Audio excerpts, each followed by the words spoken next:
Welcome to the Final Girls podcast, where we also think that something inhuman took over our high school.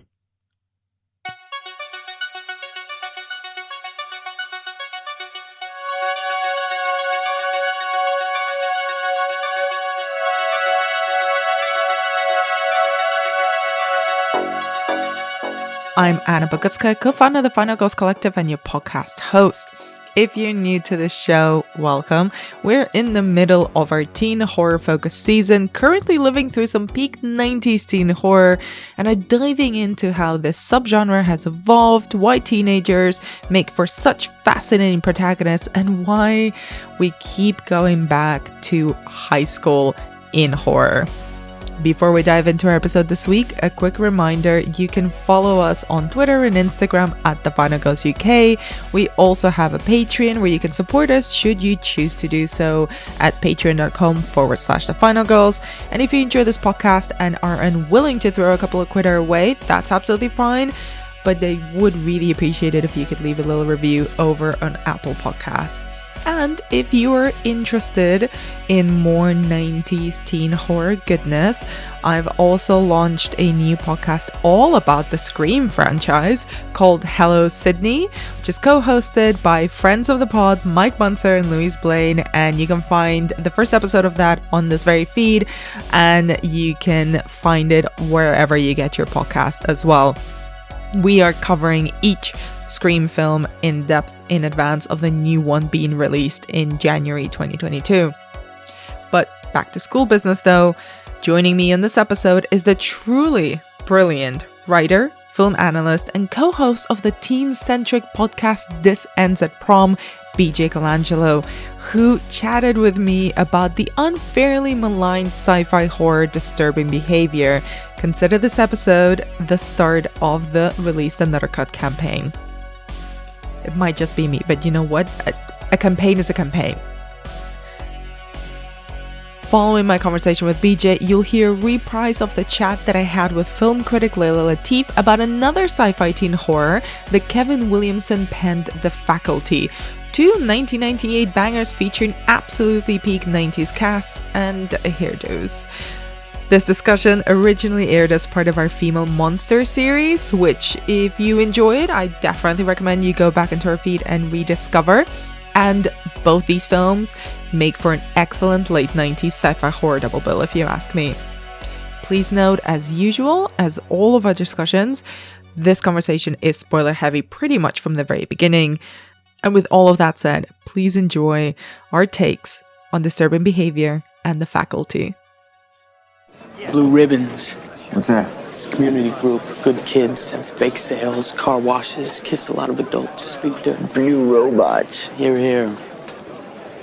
This group's music of choice, the hum of perfection, the buzz of ambition, drug of choice, life, pursuit of clean living, at the expense of all who sniffle at the hem of their gowns. Freaks so chic.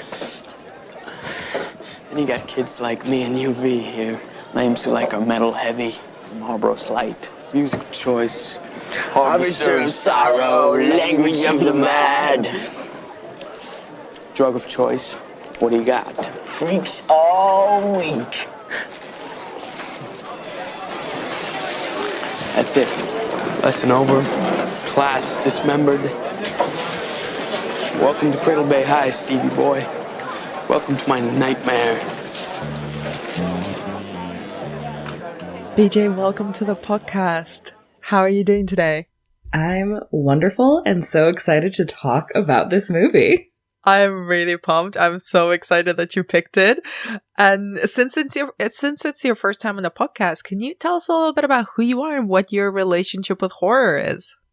Sure. So, hi everyone. My name is BJ Colangelo, and I've been writing in the horror sphere for about 12, 13 years now. Time is meaningless after the last 2 years, so I really don't know at this point. But the way that I always pitch myself is, think of your favorite horror publication, Fangoria, Horror Hound, what have you. I've probably written for them at some point. So I write a lot about horror. I tend to be more of an analyst and a theorist rather than a critic, because I find it much more interesting to really get into the nitty gritty of why a movie impacts us the way that it does rather than whether or not it's any good. So that's my relationship with horror. It is my bread and butter. It is my baby. I love it very much. But I also am a podcaster focusing specifically on teen movies and teen movies that are marketed towards girls and young women. Or, as we always say on our show, the girls, gays, and theys, because that tends to be who listens to us the most. But it's called The Sunset Prom, and I co-host it with my wife, Harmony, who is a transgender woman. So she completely missed all of these movies because she was socialized as a teenage boy. And we kind of dissect them, look at the cultural relevancy, the impact that they had on teen girls and pop culture influence, their staying power, what it has to say about womanhood. So getting to come and talk to you feels just like a marriage of my two greatest loves.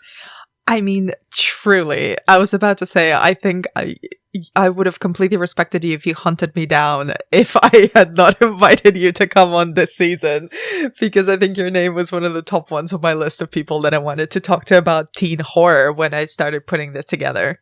I mean, I may have been plotting once I saw your announcement, but luckily you did email me, so crisis averted. I absolutely love The Sunset Prom. It's one of my favorite podcasts to listen to when I'm walking around, and very often I think I've told you this before, just get looked at weirdly by strangers because I just start laughing out loud. and funnily enough, I was talking with a friend, another kind of horror podcaster here in London, about how much we love the podcast and how weird it is always to talk to people who you feel like you get to know through their work and through the intimate medium of podcasting, and then talking to them even through a microphone and through a distance, it still feels like, oh, I'm actually talking to one of the co-hosts of The Sunset Prom. How weird and strange and wonderful. I was talking to a friend about something similar where I feel like some of the most intimate friendships I've made through the course of the pandemic so far have been people that I've gotten very in touch with through their podcasts, because there is that intimacy, because unless you're hosting a podcast that is very like news based, there's so much of yourself that's poured into the conversations that it feels like you're talking with friends. Completely agree. And I've made some very, very good friends through making podcasts. Some people that I haven't even, met in real life or had not met in real life until very, very recently. So I know your love for teen movies, but can you talk a little bit specifically about your thoughts or your approach to teen horror specifically as a subgenre? Absolutely. So teen horror movies have always really resonated with me deeply, because your teenage years in general are when you feel the most othered by the world around you. Your hormones are going crazy. You have everybody telling you that you need to be doing certain things or being a certain way in order to be successful adults, and we're still trying to figure ourselves out. So it's like a giant flurry of conflict that you're going through. And horror movies are one of the only outlets that have ever allowed teenagers to stop and say, hey, this is really hard and this is really scary. And in a lot of cases, this is really fucked up. And we tend to not allow teenagers to have those experiences in cinema, because those are the movies that you see that end up being like Oscar bait of somebody in their late 20s into their 30s, which, also a very pivotal time. But we don't ever allow that autonomy to teenagers, because we tend to view them as, oh, well, they're just kids, or they're too stupid to know what's going on, or your high school years don't matter. And all of that's incorrect. These years do matter. They just may not matter the way that we have socialized teenagers to believe that they do. Like, yes, going to prom is not the end all be all of your world, but that feeling of rejection if you don't get anyone to ask you, or the feeling of self-doubt you had when you're looking for a prom dress, those are all very serious things that can impact you for the rest of your life. And I love horror movies because they allow people to address those fears in a very stylized way, so that you're dealing with it from a safe distance. It's not just trauma dumping. But it allows it to be fun. It's a fun way to dive in and go, hey, it's really tough being a teen. And sometimes it's a nightmare, isn't it, huh? And also it's a way of kind of making literal the threat of these decisions that are constantly told to you that are very small and meaningless. Like, you know, whether you get asked out for prom or, you know, or whatever the equivalent is. I didn't grow up in the States. So like whatever the dancey equivalent of prom is, wherever you're based or grew up in, or, being bullied or someone not asking you out who you want to be asked out by, or whatever form of kind of feelings or things that you're going through, they're always minimized, like you say. And I feel like horror is one of those where all of those things are made extreme through the threat of zombies or aliens or mad scientists or some like telekinetic powers or what have you.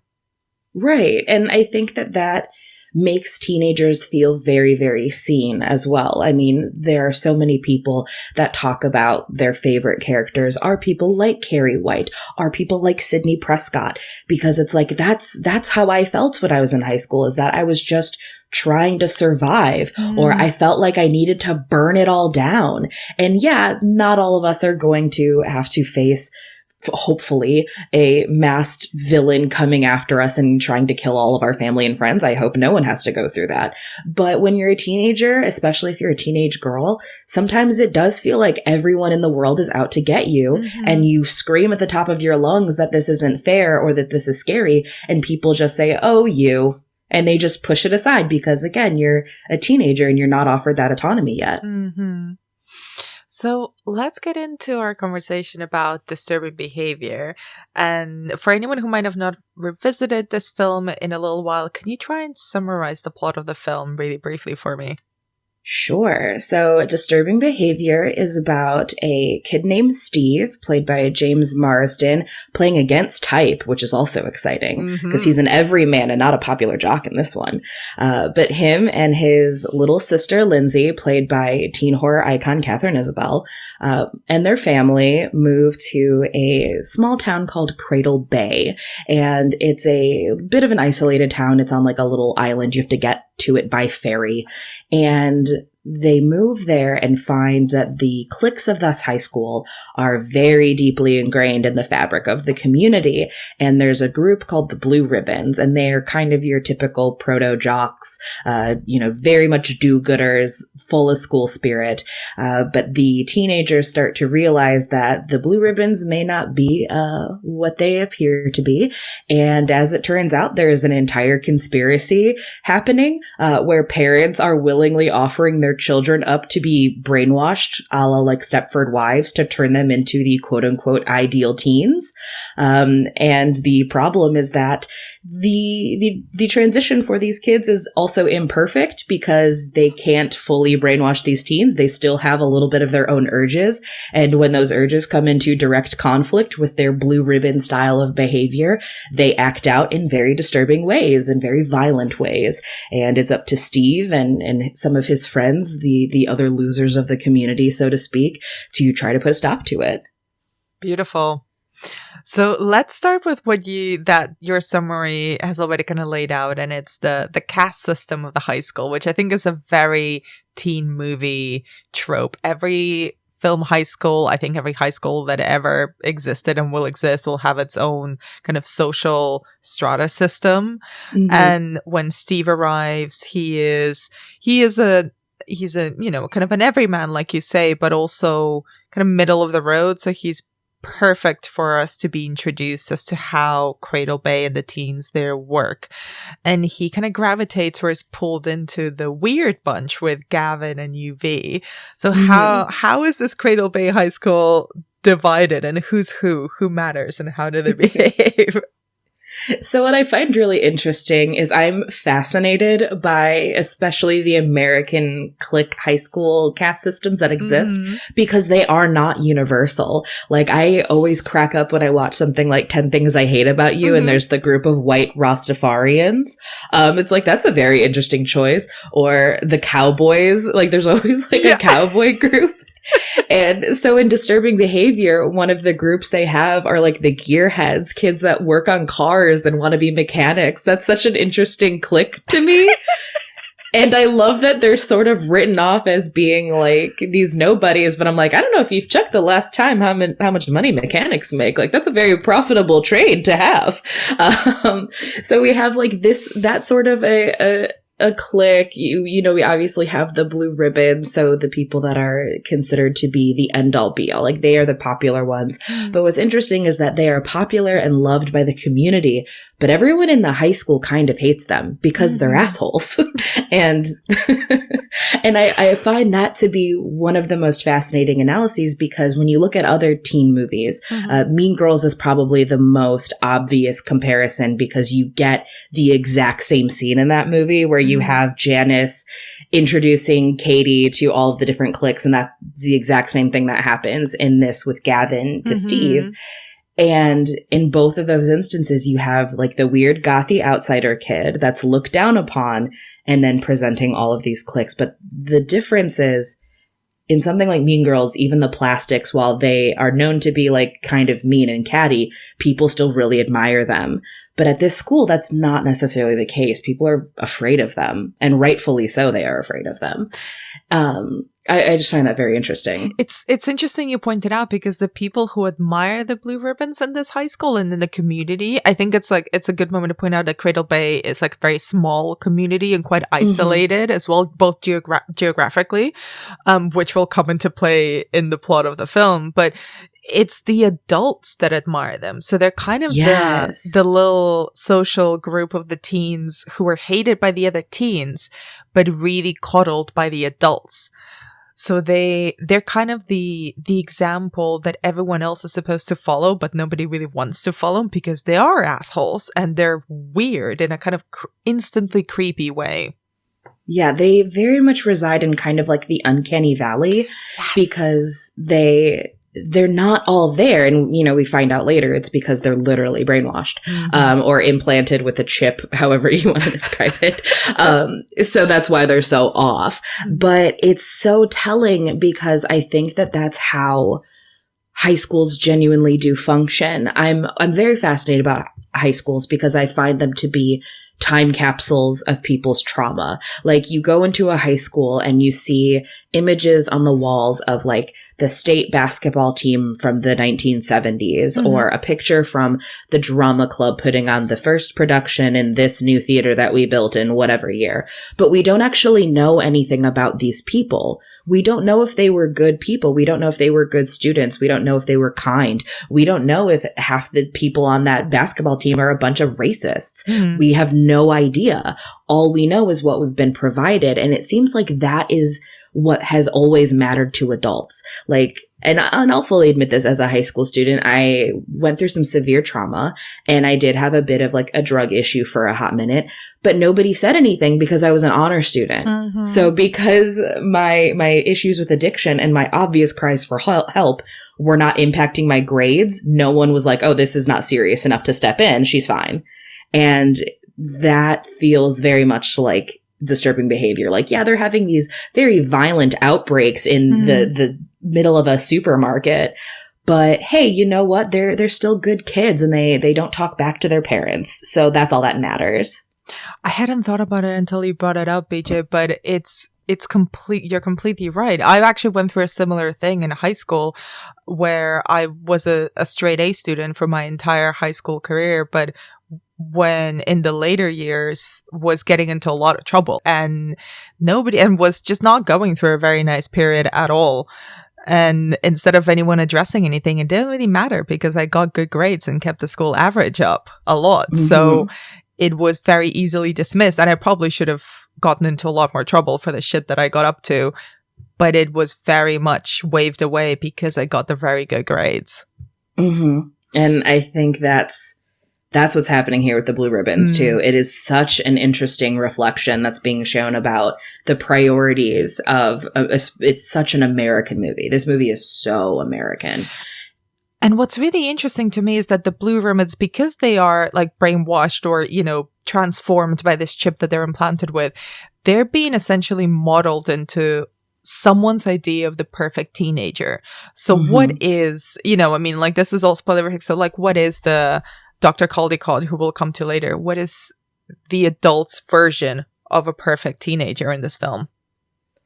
It feels very much like an extension of the mental hygiene films that were presented in the 1950s, when people were really worried about like teens driving and being rambunctious. And it is a very sanitized, very conservative, very Reagan era appearance, also very white. And while there are Blue Ribbon members who are not white, they have been conformed to act like proper quote unquote white behavior. It is upholding all of these like terrible, systemic structures that are already in place of white supremacy and the patriarchy. Like that is what they are feeding these kids into being. Well, the Blue Ribbon kind of ideal is good grades on a track record to becoming politicians or business people. It's like you say, it's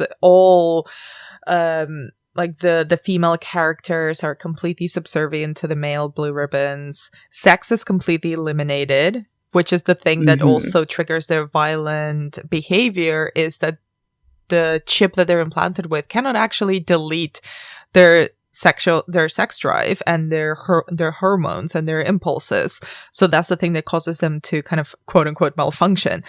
But why do you think this becomes the kind of what is the word I'm looking for? The unstoppable kind of horniness of teenagers becomes the undoing of the Stepford Wives' plan to make them into these perfect teens. What do you think the movie's trying to tell us about sex in this regard?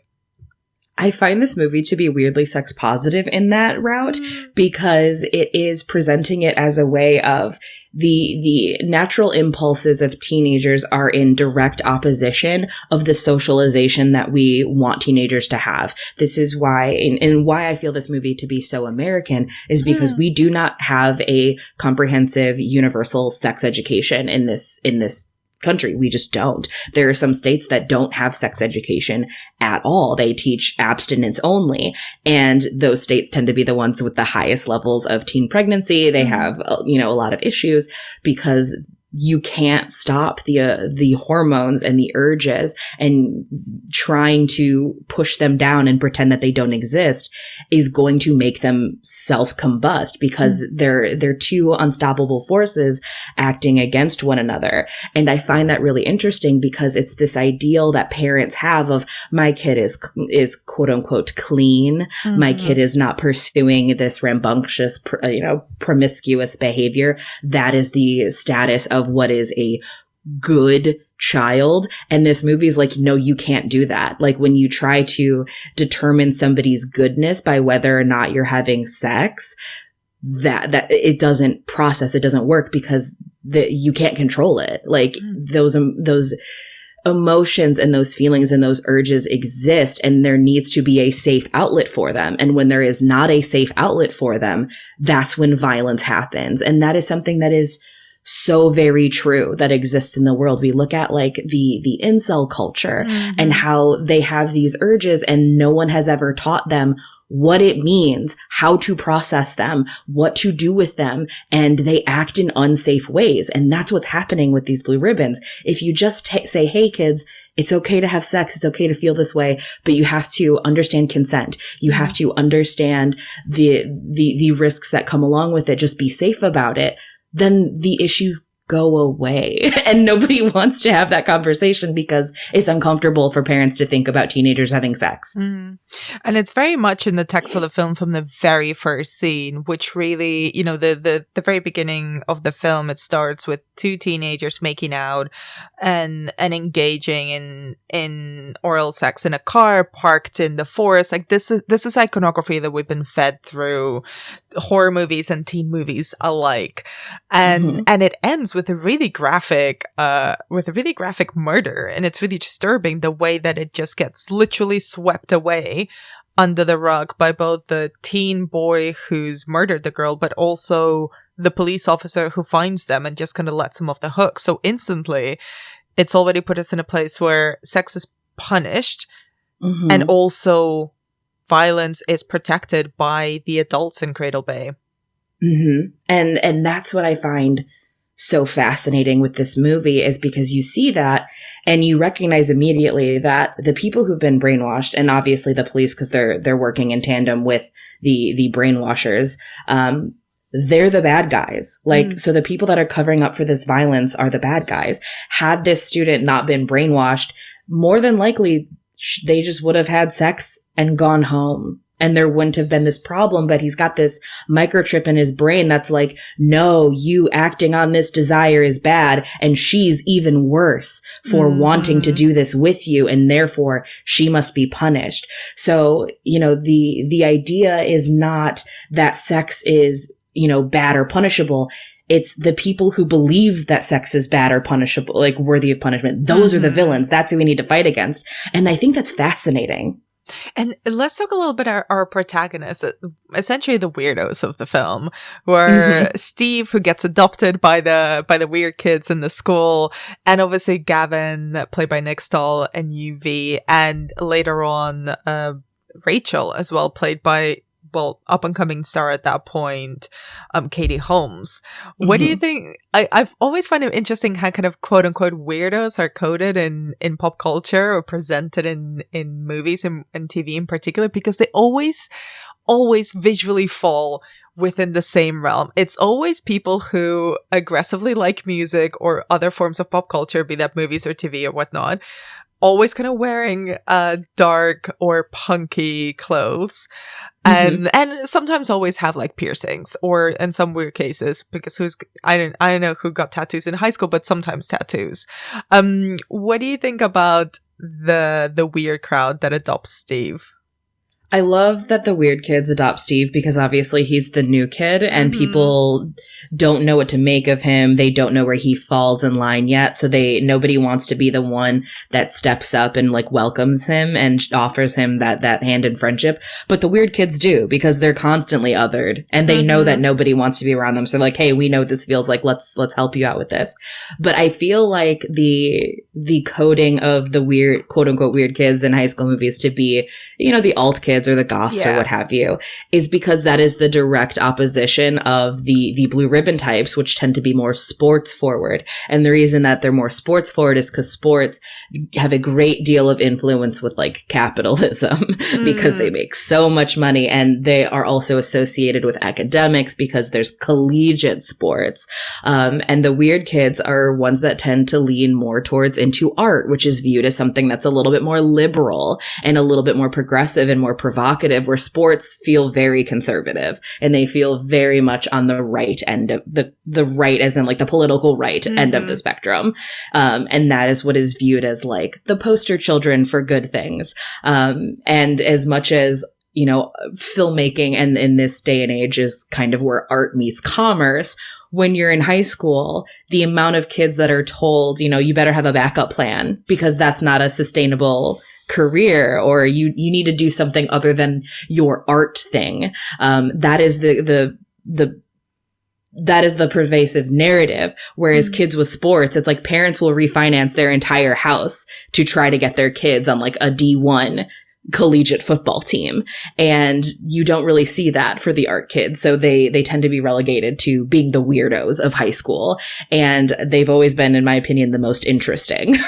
Oh, obviously same, because I mean, evidently I was the weird art kid in my school for the entirety of the duration there. But I think this is, as you were speaking, I was realizing this is the kind of the very American nature of the film as well, where that comes in, because, you know, from a European point of view, those are not kind of things that necessarily exist as systems or even as kind of cultures. So that separation and how commercial and how financially important it is for school athletes to then like go into university, like becoming university athletes and then going into it professionally. That's entire. I mean, I know these words because I've seen them in movies, you know, but those full rights and the sports scholarships and all that stuff, those are legitimate ways that people could continue their education. Absolutely. And what I find so interesting about this whole system as well is that I'm somebody who in America, like I I was able to kind of ride both sides of that because I was a musical theater kid. I was really into films. I was kind of a weird goth kid, but I was also a world champion baton twirler. And that meant that I twirled for my high school majorettes, and we won state every single year. We won nationals every single year. It was a huge deal. Holy shit. So I was a goth kid who also had a Letterman's jacket. And my Letterman's jacket had all of my patches from the things I won from baton. But then the back of my Letterman's jacket also said like thespian society and choir and things that are very not athlete based. But because I was in both of these worlds, though, I got to see how differently they function. And the fact that in America we don't have, free education for secondary education is why sports are pushed so heavily on kids. I knew plenty of kids who burnt out by the time they were 20 because they were star athletes and they were pushed so heavily. I mean, we even see this in John Hughes movies when you look at something like The Breakfast Club, and poor Emilio Estevez has a full ass breakdown about how hard he's pressured by his dad to be good at sports. And we like to pretend like, oh, it doesn't matter, or it's not a big deal, it's just high school. But these are the building blocks of people's, coming into their own and becoming adults and learning who they are as people. And this is where it starts. So the kids that are really into art are made to feel like outsiders, are made to feel like they're not good enough, that they're never going to be good enough. And kids that are, even mediocre at football are trained and pushed and believed to be like, you're the star. You're the best thing that's ever happened, which is why when you go back for your high school reunion, you'll see the kid that was the star quarterback of the football player, never left their hometown, didn't do anything, because once they leave that parameter of that world that they've created, they're nobody. And they don't want to lose sight of that. You're so right. You made me instantly think of Jackson, the character in Sex Education as well, with his own mental and physical breakdown because of the pressure of kind of performing and being the star swimmer in his team and in his school. But I wanted to move on to the actual plot that drives this whole movie. The chip that's implanted into them and the mad scientist who does it, Dr. Caldecott. Go on. I would say, I hate that I feel like this is something that if it were real, that I know people would sign up for in a heartbeat, which is really upsetting on so many levels. And what's interesting is until we get the reveal that it is Dr. Caldecott and that it is like this whole system, you kind of think like, is it aliens? Is it like a parasite? Like what's happening? What's going on? Nobody seems to know. And then when you realize that not only is it not a conspiracy, that it's really happening, but that parents are involved and all of like the systemic structures, the police force, the school district, like that everyone's in on it, it makes it that much scarier because it feels so real. And it feels very, the Stepford Wives thing is pretty obvious, but then I also think about like the scene in Get Out where they're basically like auctioning off the character. And that's what these parents are doing, is they're nominating their kids and like pleading to like fix them or make them anything other than who they are. They're asking for it, literally. Yes, it's terrifying. And we've been having these conversations a lot more and more now that, social media is as prominent, where you'll see things all the time that's like, if you cannot accept that your child may wake up one day and realize that they are transgender, or that your child is gay, or that they are into certain things, then don't be a parent. And like, that is what I want to scream when all of these parents are meeting together in a gym to offer up their children, is like, you do not deserve to be a parent. And also, and I already feel prejudged by what I'm about to bring up, but I was listening to Seth Rogen's Storytime podcast the other day. Surprisingly good. I can't believe this is coming out of my mouth, but there was an episode that kind of made me think, as you were talking about that same thing about the structures of success that the parents want to fit their teenagers into. It's like, well, you need to get the good grades, you need to go to a good university, you need to get a good job, and a good job is qualified by how much money you're making and how big a house you can buy versus how happy it makes you, or how fulfilling it is, or how much you enjoy doing it and what you get out of it.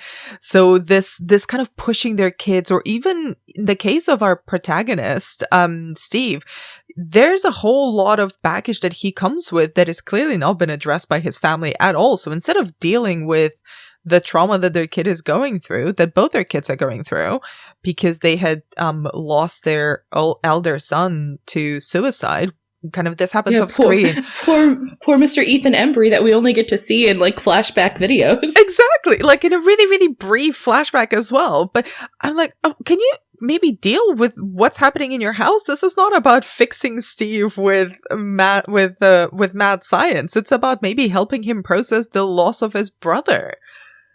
Mm-hmm. And this is unfortunately a thing that we see all the time. And I find that this movie is also a really good time capsule of sort of the mentality that millennials were pushed with, which was this idea that we got from our, late end boomer to early Gen X parents, where it was like, you have to do X in high school to go to X college to make X amount of money, because that is the only way to be successful. Like, it's very, very much like a Reagan era kind of nonsense. And now what we're dealing with is people of my generation who did that, who followed all of those rules and the formula that we had been told since childhood was the way to success. And it didn't happen. There are no jobs. Like, we are all just saddled with student loan debt that makes it impossible for any of us to buy a house, to have children, to do any of these things that we have been told are the landmarks and milestones of success. And we're all kind of short circuiting and having an existential crisis every single day. But these parents don't know how to communicate with their children or help them. So they just want there to be a magic wand to fix them. And we see that with parents who are like, I don't know what to do about my gay kid. Let's send them to conversion therapy. Or I don't know what to do about my kid. They're not making any friends. Let me sign them up for a sports team that they don't actually want to be in. And these are these kind of like, hey, you go over here and figure it out. I don't have time for this sort of mentality that a lot of parents of this era had in America. And it's terrifying. Genuinely terrifying.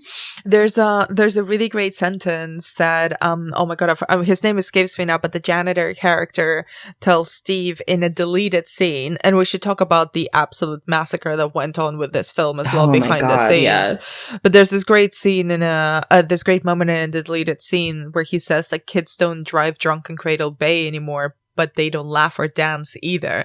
And it's just this complete erasure of joy or making dumb mistakes as well at that age in order to fit into this idea of potential, and a very, very strict idea of potential, which I think is one of the most, like you were mentioning, one of the most weirdly relatable elements about this film.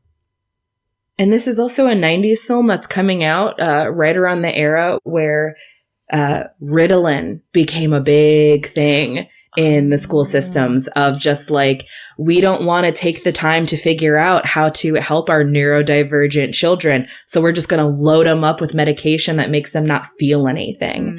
And that was a big thing. Like, there are so many really weird and interesting parallels happening in this movie to what was happening culturally at the time. And I'm glad that you brought up the deleted scenes, because this movie gets shit on a lot as being bad or being whatever.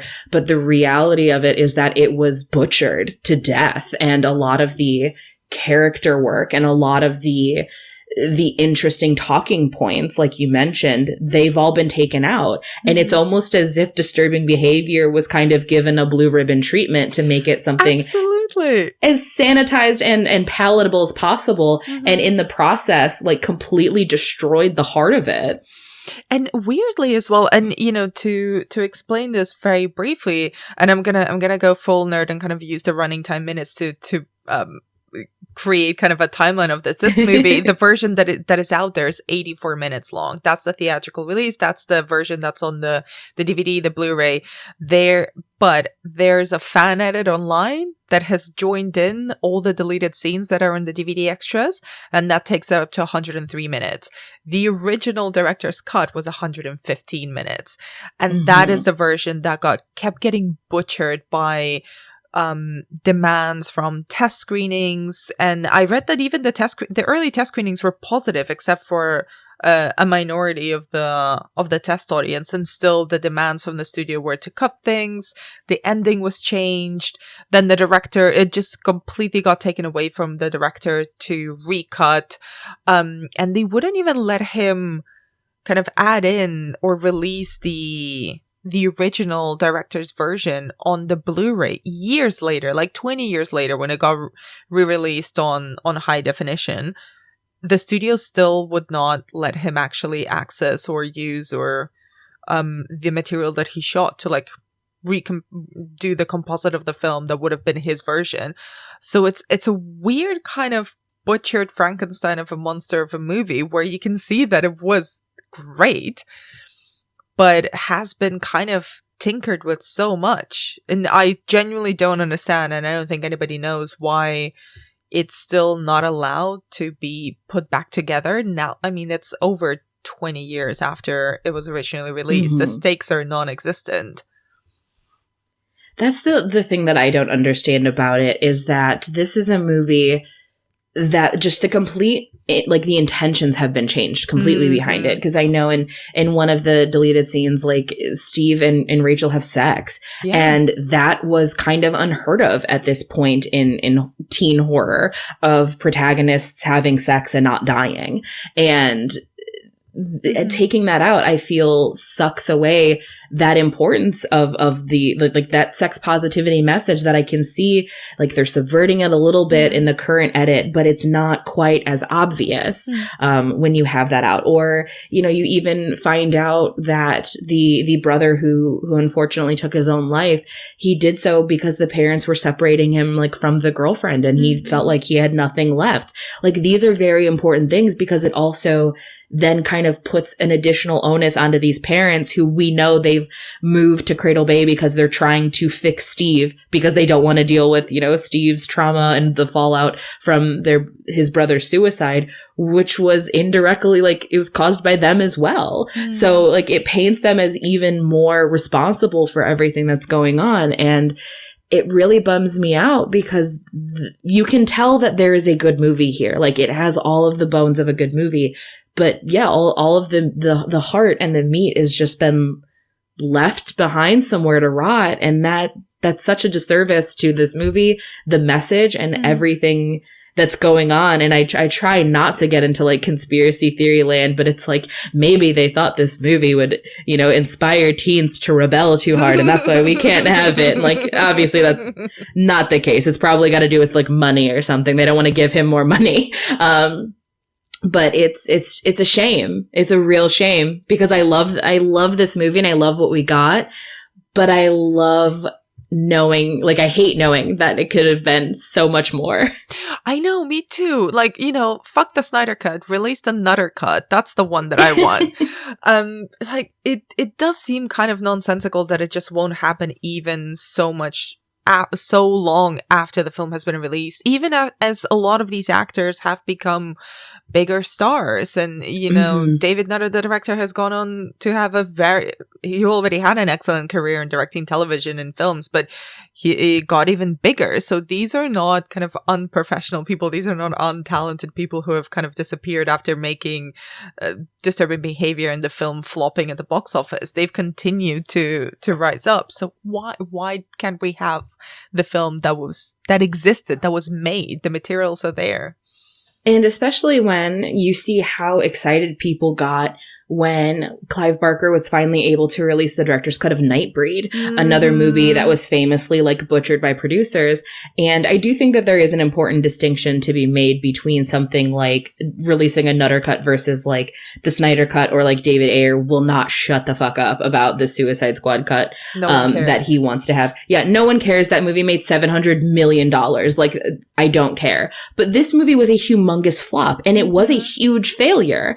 And that, to me, I think that's the motivation for why we should have the deleted scenes and have the official director's cut, because it did fail, and it failed because of those changes that were made. Exactly. And like you say, it is quite sad to see the bones of a really, really excellent, smart teen horror, but kind of you can see the stitches where the changes were made. You can see the things that kind of feel shoehorned and are nonsensical. And before we kind of start winding down, we haven't really spoken about our lead cast.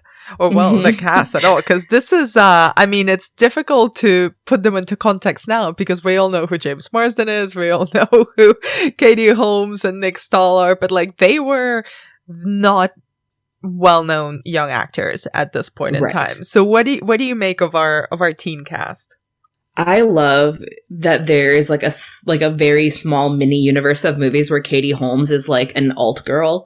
Like, I love that so much because I like anything with this or like Pieces of April where, you know, she's got blunt bangs and a lot of eyeliner. Because I think like I showed this movie to my wife and she had never seen it before and she like couldn't get past that. She's like, why is Katie Holmes an alt girl? And I was like, we hadn't pigeonholed her yet. Like, this is before that. But I think that she's great because Katie Holmes reminds me in this movie so much of all of the girls that I had crushes on in high school because they didn't let anybody push them around. They were really mouthy. And because of that, like the jocks were super into her because they were like, ooh, that's an interesting color. I've never seen that before. Like a feisty woman, like they were all weirdly into it. But you know, of course they can't be with girls like that because that affects their social status. So they have to do that in secret. And then you have, but then you have like James Marsden who is playing this everyman, and James Marsden goes on to be like a Disney prince. Literally. And like a literal Disney prince and like the captain of the football team in Sugar and Spice. And like James Marsden is also like one of my favorite himbos, in film because he's like a golden retriever. Like he's so cute, but so kind of doofy and I love him.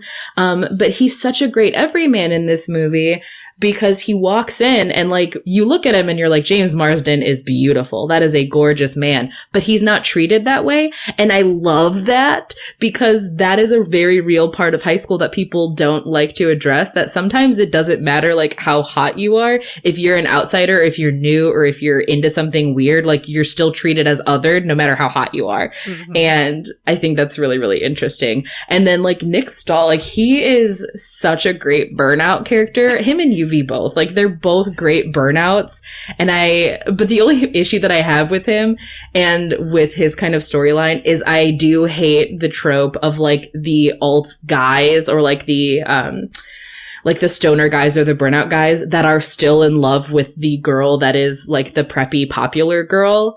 Because that's always felt very, like, insincere to me. I'm like, those kids, I grew up with those kids. They never had any interest in the popular blonde girls in school because they were like, no, they're prissy and uptight. I don't care about them. So for him to be so into her, or I think he calls her, like, fire of my loins or something really gross and poetic, I'm like, that's not real. Like, no, you don't. You think more enough for yourself. But, you know, at the same time, you could argue that's the socialization that all boys receive of, like, that is the type of girl that you're supposed to be into. And that's why somebody like Rachel is seen as like too edgy or too much. Though I do like the idea of Gavin as a kind of kinder alternative to JD, the old boy psychopath from Heathers, where he's mouthy and over articulate and over verbose, but he still will go for the pristine popular girl. Although what kind of because I like the character, I almost want to justify him as being like, are you just into the popular girl who constantly will reject you because that's like another way of being edgy? You're just going like all the way around. Yeah, maybe there's like a little bit of humiliation fetish in there. Maybe it's just a way of him trying to get Rachel's attention as well, because that's who he really likes. He gets so weird when he sees the sparks fly between her and Steve. Oh yeah. You can tell that like that's definitely a sore spot of he's never gonna get her, and then, you know, pretty boy Steve shows up. Stevie boy. Yeah. And we kind of briefly mentioned Dr. Caldecott, Bruce Greenwood, who again kind of feels like an overgrown blue ribbon in this film. His version of a mad scientist feels like that. He really does feel like the doctors from mental hygiene films of like, hello kids, here's how you need to be upstanding citizens. Like, he feels like that guy that you would see on a slideshow projector a day that a teacher doesn't feel like teaching the curriculum. But also so cruel in such casual ways, especially with regards to his own daughter. Mm-hmm. I have a fascination and also like a complete just revulsion towards scientists and doctors who experiment on their own children. On like a very visceral level that I can't quite put into words. Maybe it's because I read My Sister's Keeper like way too young and it's like scarred me for life. But you can tell that his priority has never been like, it was never about like the well-being of his own child. Like this clearly is money making and this clearly is perpetuating like terrible, atrocious cycles. Because I think when they finally confront him, he refers to her as like a failed experiment or something like that. Yeah. And it almost makes me wonder, like, did you have the child in the first place just to figure this out? Like, was she ever a child to you?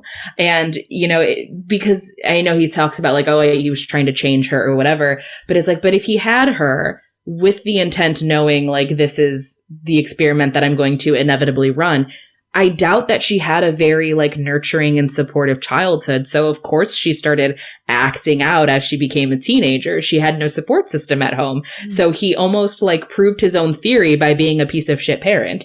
I have thought way too much about his possible backstory.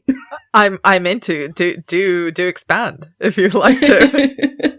Yeah, I genuinely think that he had this idea of wanting to create perfect teens. And I think that his own daughter was part of that plan. Like she was never meant to be his child. She was meant to be a guinea pig. And he only kind of perpetuated that cycle and, you know, proved the hypothesis because he was an inattentive dad, because he never saw her as a child. That was never his daughter. That was always going to be the experiment. And you know, because I genuinely don't think that he just woke up one day and was like, I don't know what to do with my troubled teen. What if I brainwash her? Like, I feel like there was motivating factors before then.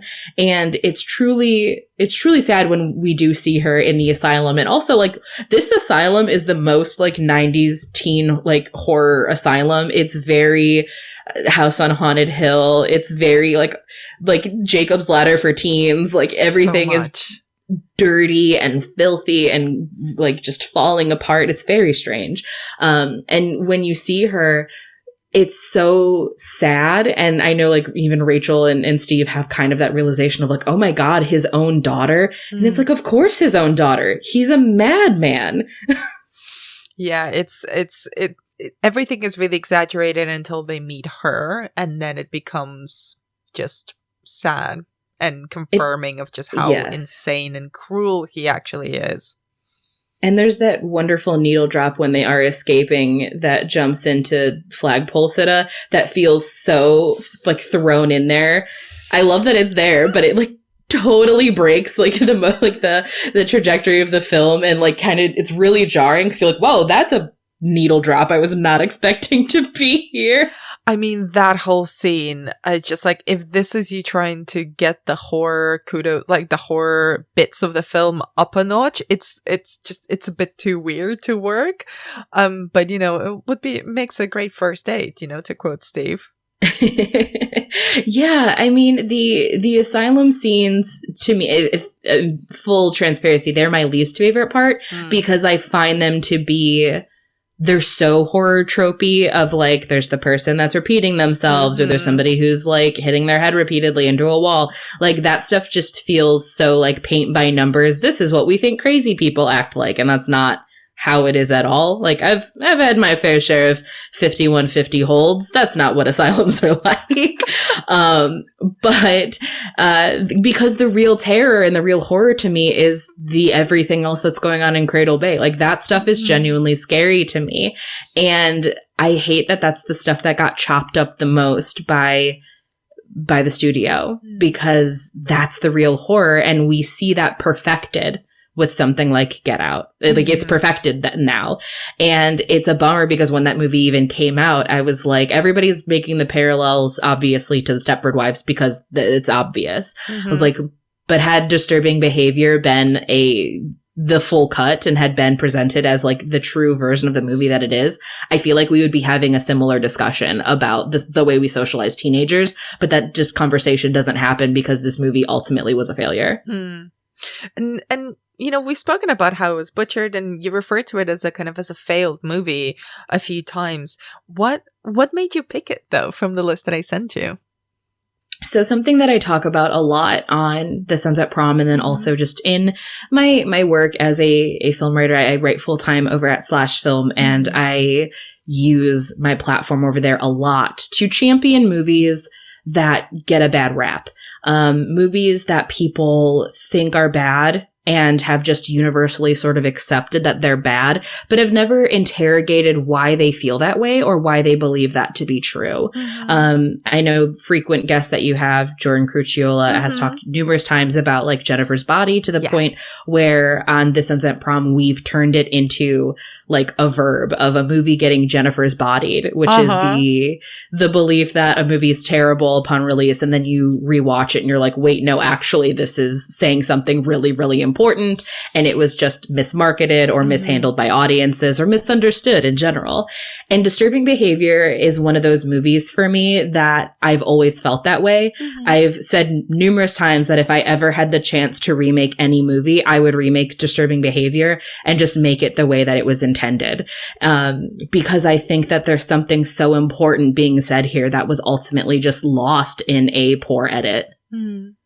And before we wrap up, BJ, is there anything that we haven't covered about Disturbing Behavior that you'd like to bring up? The only thing that we didn't really cover that I love bringing up is I love the teen speak in this movie. I love Katie Holmes as Rachel being like, razor. Like, that's such a great line. I love UV describing every single social clique as like freaks with sneaks, freaks who fix leaks, and kind of putting every teen group on the same playing field. Like, we're all freaks. We're just different types of freaks. I love that. And I know movies get a lot of shit for having teen speak, especially things like Jennifer's Body and Juno, because Diablo Cody is just a master at it. Because we forget that when we are teenagers, we do come up with stupid words that no one else talks about. We are all the guy from Never Been Kissed saying things are Rufus. We are all Gretchen Wiener saying that's so fetch. Like, we're idiots, and we all come up with stupid languages just so that we can have something of our own. When you're a teenager, there is so much that is out of your control. You have curfews, you have limitations. Let teenagers have their own vernacular. It's fine. BJ, it's been such a pleasure to talk to you about this failed but really, really lovable movie. And I'm with you. Let's release another cut. And I hope it actually gets restored into its proper original form one day. Thank you so much for your time and for your insight on it. And for people listening, where can they find more of your work online? Absolutely. So most of the things that I post are all on my Twitter or Instagram, and my handle is just my name at BJ Colangelo. And you can find us waxing poetically about teen films across all genres at This Ends at Prom, wherever you get your podcasts, or This Ends at Prom on Twitter, Instagram, and Patreon. Thank you so much. Thank you. I think something's taking over our school.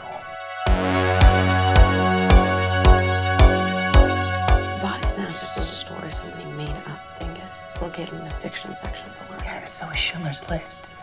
How do we know this writer guy Jack Finnick didn't encounter aliens in his high school, which led him to write a book about an alien invasion?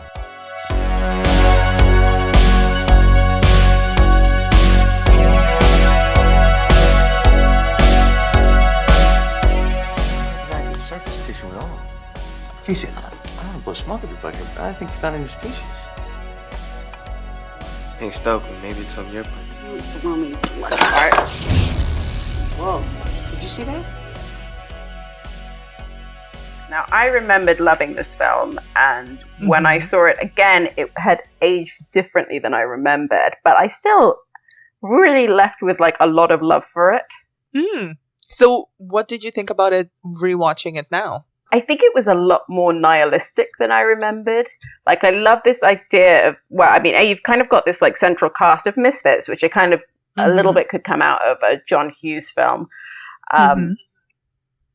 But there's kind of a grittiness to them that I really appreciated. And it kind of spoke to, especially when you're kind of a teenager in the UK, like how much cooler being an American teenager looks like, even when they're supposed to be in this like really grim high school. Yes. But like just that, like the local drug dealer like drives a badass car and is secretly a science genius. Like I was like, yes, this is kind of the gritty teenage years of my dreams. Did you identify with any one character when you were a teenager? I think everyone thinks they're Clea Duvall. So actually it makes the kind of final scene with Clea Duvall even more disappointing. But yeah, it had a lot more teeth than I expected it to. Like you have that character whose name escapes me, their kind of head cheerleader, who's also the editor of the news. Delilah. Yes. She is such a stone cold bitch in a way, and so unapologetically so. And I think a film with less teeth would have like kind of softened her and made her like a little materialistic perhaps, and a little over concerned with her image, but like, at her core, like a fully decent person. But no, this film is just like, she is a monster. There's one point where like somebody is like being chased down by her friend is being chased down by aliens, and he trips and he's like, please help me, and she just keeps running. My favorite Delilah bitch moment is when Stan tries to kiss her at the start of the film, and she's like, no, this lipstick takes 72 minutes to apply. It's like, it's lipstick. What are you doing? No, and then like that she's just a raging homophobe is also, I think in a way probably has a different feeling in 2020 than it did when this film came out. But to me, it kind of adds to it. It's just like, no, let's just make her awful and like kind of center it around these like really unsympathetic person. And she also has kind of no, excuse for being such a massive dick to everyone. Like everybody gets sort of a familiar backstory that says, oh, they were then neglected by their parents, or they're going through some family stuff, which kind of just gives them a bit of teenage angst. But she's just mean, just completely mean-spirited. Yeah, which actually leads me to one of my favorite moments in this film, which is just such a tiny one, where Mary Beth is saying to Josh Hartnett, like, oh yeah, my parents died in a terrible accident. He was like, yeah, my parents are dead too. And she goes, really? And he goes, no, but they might as well be. And I was like, what sort of thing is that to say to somebody who's just told you about a tragic accident in which their parents died? Whew. I love it. I have a lot of love for this film. I used to watch it all the time as a teenager and had the same feeling of like, oh, my high school is nowhere near as dramatic and cool as the high school in the faculty. When people get punched in the face just for stepping off of the school bus. That brings me on nicely to my next question is, how do you think this film kind of combines both this invasion of the body snatcher storyline with all of the teen movie tropes? So much of a tribute to the thing, which one of my favorite films, so I was thrilled to see that. I think it works surprisingly well. And it's weird because I didn't realize actually that this was a Robert Rodriguez film until I just rewatched it now. And aside from Josh Hartnett's car, and Selma Hayek being in a very small thankless role, it's not very Robert Rodriguez-y, but he does still have this kind of like real like gleeful fun with it and like a bit of nihilism thrown in. So I think it really does manage to mesh all of those things really well. And I believe it was written by the same guy who wrote Scream. It was Kevin Williamson. Yeah, so much of it feels like Scream, like that first bit at the beginning where the principal is being horribly murdered. And we've got the mother from Carrie, who is fantastic in this film. Her name escapes me. I wrote it down somewhere. Oh, no. But yeah, she is phenomenal as a very, very threatening drama teacher. What do you think of the cast? Because we've both got the most 90s teen heartthrobs as the kind of the students. Well, heartthrobs is a strong word. It's just Josh Hartnett and everyone else who's ever been in a 90s teen movie. Yeah. And everyone as adults. Like you mentioned, we've got Salma Hayek. There's Piper Laurie from Carrie. There's Bebe Newell. Yes. Jon Stewart is the science teacher. And Robert Patrick from Terminator 2. This is a fantastic football coach. He's got such a phenomenal face for kind of being He sinister. really does. He's such a mean coach as well. What did you make of all of those, like, that spectacular cast? I just thought they were, I mean, the one that particularly stuck out for me was the drama teacher, better known as Carrie's mum. Who's Piper Laurie? Piper Laurie, yeah. And there's a slightly misogynistic thing that seems to happen with this film where the women get infected by the alien parasite and then get like way better groomed. And that happens to her, but it kind of even like lends to this kind of really like sinister facade, this kind of like beautifully like coiffured stiff hair and like iciness that like comes out from this like beautiful eye makeup that she then puts on. I thought she was like really the standout to me. I actually think Jon Stewart is not great in this, but it was still good to see him. It's always nice to see Jon Stewart. And kind of zeroing in on Mary Beth, who is the alien queen, basically. And she's also the only performer who doesn't really have the same profile, or didn't have the same profile in 1998 when this came out. Yeah. She's played by Laura Harris. So what did you make of Mary Beth as a character? She was a lot better than I had remembered. There's a lot of kind of scenes where she is human, where she's kind of talking to Clea Duvall's character, talking to Josh Hartnett's character, which like very like subtly hints to what's to come, which is quite interesting when you have a rewatch to see those nods, because the film really does not put any clues that it's Mary Beth in it. Like it's there's no kind of like red herrings really that anyone is any of that. I think you're just supposed to really believe it is the football coach. But when she then kind of does this like fantastic nude monologue at the end, I was rooting for her. I mean, she makes a really compelling argument to come onto her side. Yeah, and everything will be peaceful and everything will be nice. And I was just like, well, Mary Beth is like fully in human form, the only one of them that is not an actively terrible person. So maybe she has some points. And what do you think of her in her monstrous form? That was one of the things that I was impressed by. That like often when you have kind of a monster that's revealed right at the last second, the reason that they're doing that is because the monster they have isn't great.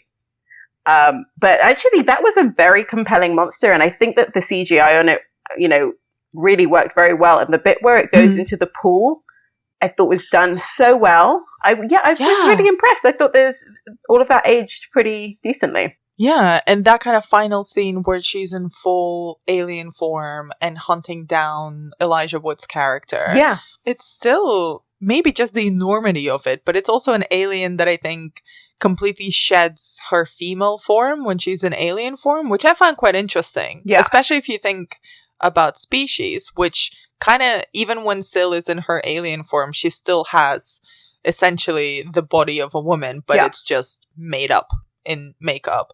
And this is just a full, insanely sized beast that's trying to eat up everyone. Yeah, and it's more that kind of the human femininity was just like a good disguise, because people just found this person so non-threatening that she could kind of move about so easily within this kind of high school world. But yeah, no, you're right. I suppose that they're supposed to be a bit invasion of the body snatchers. They have like a collective consciousness, but then that doesn't fully hold up, because there's one point where someone will yell like, they're over here, and it's like, if there's a collective consciousness, they already know. And there's one thing that really stuck out to me upon rewatch, which I hadn't picked up on when I was watching as a teenager, is the dialogue is insane. Just the sheer amount of new combinations of insults and swear words that are done in this film. I'm like, I was making notes when I was rewatching it for this podcast, and most of my page of notes is just all of the new combinations of insults that they come up with. Oh my god, I need to hear this. Just in those first like 5 minutes with the coach, it's just like a barrage of new ways of demeaning people. And it kind of reminded me a lot of Heather's, in the sense that the dialogue doesn't seem to be very 90s. It just seems to exist in a parallel, timeless universe. And I was wondering what you thought of that. Yeah, like some of the insults between some of the characters are absolutely phenomenal. It's particularly from Clea Duvall, who's just doing some wonderful kind of venomous work, shouting at her peers. But the one thing that I kind of thought that like really this storyline could not happen in 2020 was the whole Famke Janssen, Josh Hartnett sexual relationship between the teacher and the student, which has aged very, very strangely, because also at the end they're together. I'm glad you bring that up, because I also thought that, and I was like, this is weird in so many ways. And also just that scene when Famke Janssen, at this point she is an alien. Oh yeah, but because she's become an alien, she's now super sexy, which is also the weird thing that happens in this stuff. Yeah, so she's now like fully gone into like sexy mode, but then but it's still a teacher working at the high school, and it's somehow appropriate for her to physically assault and yell at a student in the middle of the parking lot in front of everyone and be cheered on by it. Yeah. It's such a strange thing. And that before that, there's this like really disgusting scene where he's sexually harassing her and like offering her laxatives and I think flavored condoms or something. Yeah. And I feel that there needs to be like a new name for this type of character that like Josh Hartnett is, that like there was so much of in this era that's like the opposite of the manic pixie dream girl, where it's kind of like the misunderstood fuckboy. Because you know, like there's a lot of those in this era where they're like awful, but like deep down, like they've got some sadness. I'm gonna suggest a name for this because I love these. It's not a soft boy, because a soft boy uses feelings to manipulate, and it's not a fuck boy. This is a hard boy, and boy with an I, because they look hard and rough around the edges. Nice, but they're still boyish and they still have feelings and deep down. They've got some trauma. Yeah, and they're like, even though they haven't graduated high school, they're like secretly a genius. And they're always just slightly too old to be in high school. I think the way that the film excuses Josh Hartnett's character hooking up with his teacher is the fact that he repeated a year. So technically he's like 19 as opposed to underage or 18. Yeah, but you know something what? Like We're that. saying that that's dated well, but that is basically exactly what happened in Booksmart, which came out last year. It was weird in 1998. It's weird in 2020. Let's not encourage those types of relationships in cinema. So, what did you think of the ending? Now, I remember seeing this and thinking the ending was bad, because why would you take these characters that were like actually very like self-confident misfits, well, aside from Elijah Woods, and then like have the ending be like, now we feel comfortable to be like super mainstream, that like Josh Hartnett plays football now and Clea Duvall is wearing pastels and everything. But actually, if you watching it now, it's like this is a phenomenally great nihilistic ending, because the whole thing is that they actually never cared about anything beyond themselves. Because you've got Elijah Wood's character who's now making out with the incredibly gorgeous super bitch whose name I cannot never remember. Jordana Brewster, I think she's called. Delilah, yeah, she is, yeah. Because, you know, for whatever reason, even though he's always hated him, and then he's like really content in his kind of new place in the world, and the press are all interviewing him, but like right behind him, somebody is being horrifically bullied in exactly the way he was in the beginning of the film. So it kind of suggests Mary Beth had not a bad idea in the first place, because these people are so concerned with just like kind of being alphas in their own position and nothing about like defending the defenseless. Yeah, no, I liked it. It was dark. It's dark because it also kind of makes all of the weirdos that we meet and we develop some sort of fondness for, like all of the misfit characters. Like you say, makes them go mainstream and meld into the roles that they were sort of rejecting in the first place anyway. Like, I was particularly disappointed with Clea Duvall's character. Like, she was a super cool goth chick who always read sci-fi novels and told everyone to fuck off, and then suddenly she's wearing pastels. All she wanted was a boyfriend. Yeah, but she could have a boyfriend and still be a really cool goth girl who reads sci-fi novels. Actually, one of my favorite things, sorry, just going back again, is like the bit where Stan becomes an alien and he's talking to Clea Duvall through the glass pane, and he just immediately starts negging her, where he's just like, you could be so pretty. I know, but you know, she clearly took that on board and kind of did an Ali Sheedy in the Breakfast Star Club makeover for herself, and now she's happy, apparently. God damn it. It was too good to last forever, I guess. But that is so wonderfully dark in its own way that, sure, that, like, these guys, like, spent this whole time fighting off this monster that just wanted them to be part of this, like, giant, homogenized, like, brain. But actually, left to their own devices, they did just that anyway. They just conformed as much as they possibly could, given the opportunity. Oh my god, I love that. And to wrap up our conversation, I wanted to bring both of these films together. Both Species and The Faculty feature these female aliens that manifest as sort of conventionally beautiful, white, blonde, skinny women, and both of their key ambitions are sort of to procreate and protect their species. So what do you make of their takes on the alien? I think the